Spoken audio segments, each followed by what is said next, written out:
लिहून ठेवलेलं आहे कारण मी विसरेन म्हणून. त्याचबरोबर एक लिप बाम येणार आहे, आपली नाईट क्रीम पण येणार आहे त्याच्यामध्ये 1000 मध्ये. 1000 मध्ये ही नाईट क्रीम तुम्ही कुठेही घ्या, एक नाईट क्रीम घ्यायला गेलात ना तर 500 550 किंवा 600च्या खाली कुठेही तुम्हाला ही नाईट क्रीम मिळणार नाही.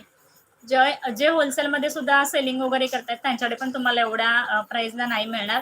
तर तुम्हाला एक नाईट क्रीम, एक लिप बाम, एक आयब्रो ऑइल बाहेर बघ जा. त्याचबरोबर येणार आहे एक सोप, कुठलाही बुक करा. यूज करते आहे डेली. Thank you so much. तुमचे सगळं प्रोडक्ट छान रिझल्ट आहे, मस्त आहे. थँक्यू ताई. चला, हा कुठलाही सोप तुम्हाला हा पाहिजे तर हा मिळेल, मी बोलले मगाशी. हा कोजिक पाहिजे तर कोजिक मिळेल, ॲवाकोडा पाहिजे तर ॲवाकोडा मिळेल, ऑप्शन देते तुम्हाला त्या किटमध्ये. गोट मिल्क हवा तर गोट मिल्क मिळेल. आता माझा हात दुखेल एवढ्या गोष्टी धरून. साबणमध्ये ऑप्शन आहेत. गोल्ड पाहिजे तर गोल्ड मिळेल. ऑप्शन किती दिलेत